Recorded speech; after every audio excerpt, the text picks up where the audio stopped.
Hi, I wanted to come on for just a minute and tell you what I did in my life that had, I think, one of the most impactful changes in the way I practice and embody self love. Because as I've said in other videos, self love was something for me that I felt challenged by because I didn't feel like loving myself was a problem. I innately knew that if I had a desire and was seeking connection with other people and was really struggling with why I was struggling with connection, that there was something in me that loved me, that knew that this was meant for me. So I really struggled with this concept of, well, you don't love yourself. You struggle with self love. And I just didn't.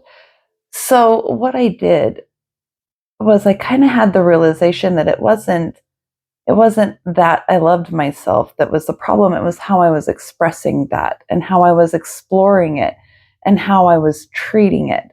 So instead of approaching things from a perspective of I'm working on self-love, I am practicing self-love, I am learning how to love myself, I changed the word to honor. I am now practicing honor. So when my body has needs, I honor that need, which means I meet the need within myself. If my body is telling me, hey, I need leafy greens today, I'm craving fruit today, I don't grab fruit flavored candy and eat the candy. That isn't honoring the need. And if I am needing space, I honor that need. If I am needing connection that meets me where I'm at, I honor that need.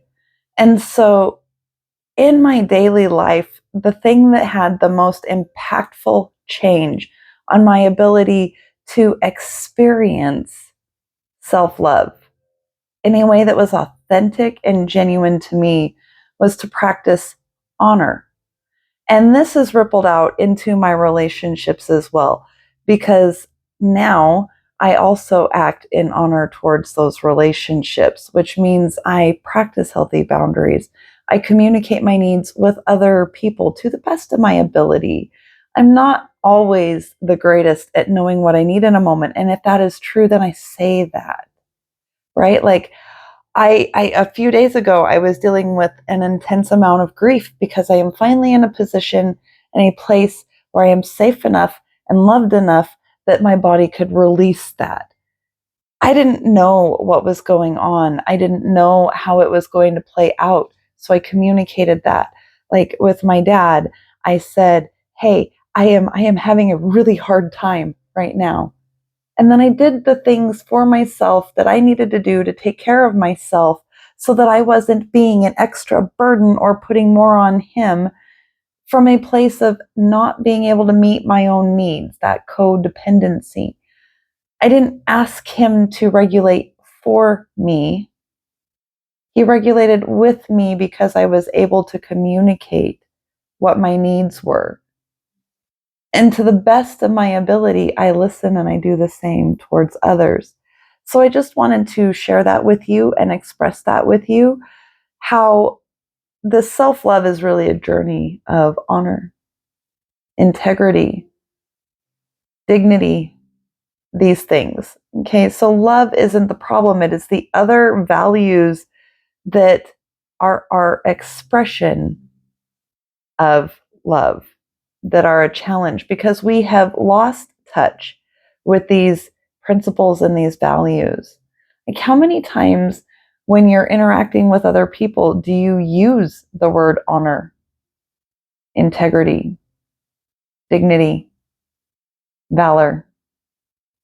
These are words that have disappeared from our language. People don't know what they are anymore because we don't use them. And that is why we believe we have a problem with self love, because we don't know how to act in these other values.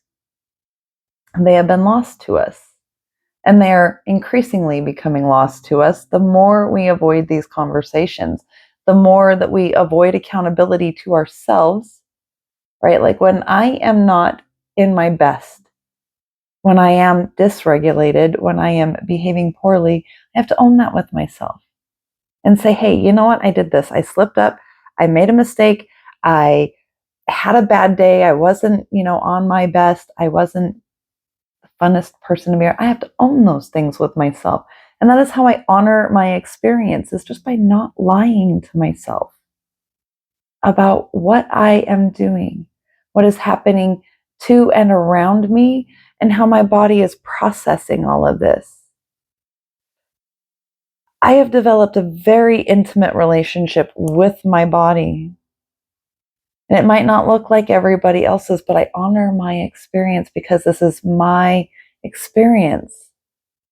This is my soul here to discover itself, its capability, its presence in this form. And this form, this body, is the sensory equipment that I am here to navigate through this experience with, right? I am co-creating with the little critters that are living in this body and making up this body. They are living their own independent lives, completely separate from anything that I am experiencing. And I have to be aware of that. I have to listen to that. I have to tune into that. And I have to understand that I am more than the sum of my parts, right? What you are interacting with and watching in this video is an emergent property of this collection of cells and how they are interfacing with my soul. And that's all I'm here to do. That's all. Is be present in every now moment with the most honor, dignity, self-respect that I can for the experience that I'm having. Right, wrong, or indifferent, I am here to learn and grow, to self-actualize, to self-realize, to individuate, and to return to oneness, which means that I realize that every single one of you are doing the exact same thing. We are all trying to relearn how to connect with our bodies, that connect with the earth, that connect with the galaxy. But you are the compression point, right? Your field of awareness, your field of connection. Sorry, I got a mess with the camera. I accidentally was squishing down the stand that I'm holding onto because I moved my hand. I'm trying not to wiggle it. I'm really sorry because I am wiggling it and that makes it hard for you to watch. So I'm doing my best with where I'm sitting right now. But all of this, we are the compression point. Our field of awareness is the body taking in all of the information from around it. My attention draws out what is novel, what is new, what isn't status quo, what stands out, right? And that is the compression point. That is the field of selection, and I choose in each of those moments what lines up with my definition of honor for my experience, my definition of integrity, my definition of dignity, respect, love, compassion. But I can't make any of those decisions if I'm not tuned into what my body is telling me, because it knows what it came here to experience. My soul, my higher self, knows what it came here to experience. These little critters know what they're doing with their experience, and I am just supposed to be able to put those two together. The emergent property. Both and, not either or, both and. I am both a soul and a spirit and a body. Each one of them is different. They do different things. But I am the one who chooses the experience based on my guiding principles and my values. And I started with honor. Honor was the one that I felt like I needed the most. It was the one that I wanted most to live within. And to me, that is the greatest expression of love. So what is yours? I want to hear what yours is. What is it that you are missing and lacking, that you are really craving? Tap into your body. Choose the words. You can tune into your body. You can sit in meditation. You can close your eyes right now and take a deep breath. Hold. Release. Feel the baseline. Tap into your heart. Feel what it is telling you. Now ask it, what does yes feel like? And then think of a time when you received a yes on something you really wanted. How did your body feel? Notice what rises in your body, what sensations come up.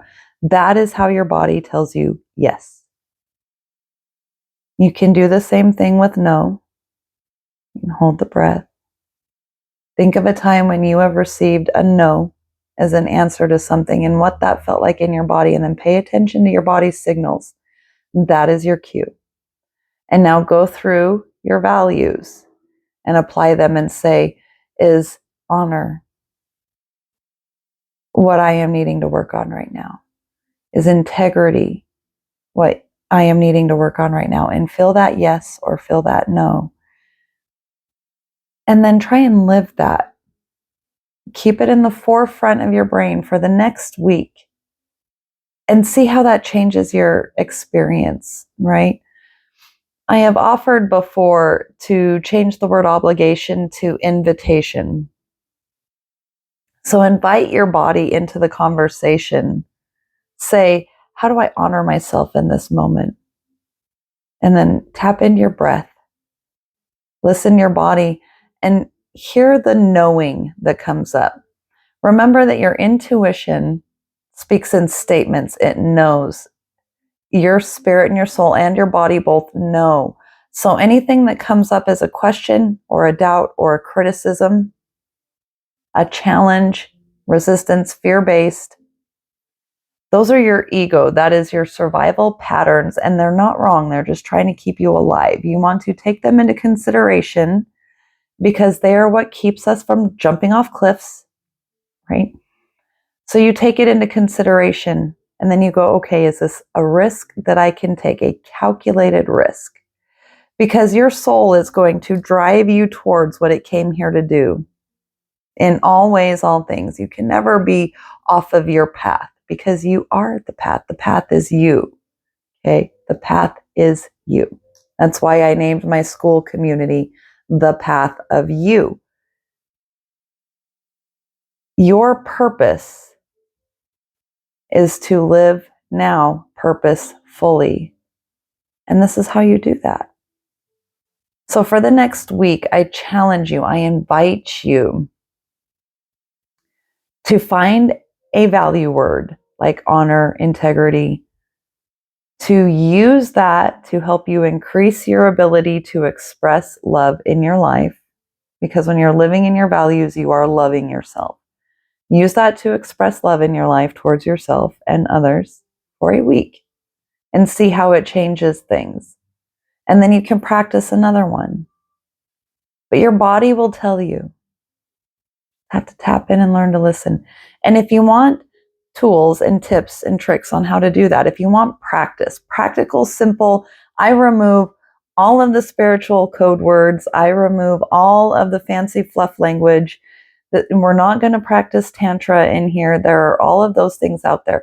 My school community platform focuses solely on how to listen to the body's cues. It is somatic awareness.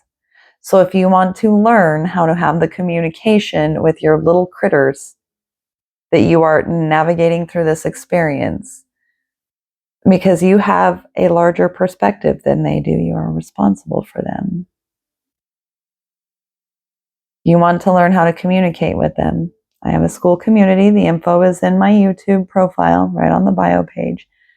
And there we will work on this. That is where I invest most of my time and effort, is into this community, so that you get the quality of engagement that is necessary to help you practice this in a setup that allows you to co-regulate with others having the same shared experience. But try that for a week. Pick a value term, drop into your body, and go, all right, how do I proceed from here with honor, with integrity in this moment of challenge or activation, dysregulation, and then follow the knowing that rises. Just take the next calculated risk, because if you don't take the next calculated risk, those calculated risks will compile and compound, and that's how we create the towers in our lives that seem to tear everything down, because your soul is going to keep you on your path no matter what. You cannot get off of your path. So live purposefully in every now moment. Live with purpose by embodying your values, and this will bring you to that state of actually feeling the love that you already have inside you. It's there. You don't have a problem with loving yourself. You have a value problem. Love is always there, because love is connection, and we are never disconnected. We have an illusion of disconnect. Anyway, that's what I've got. Love you. Have a great rest of your day.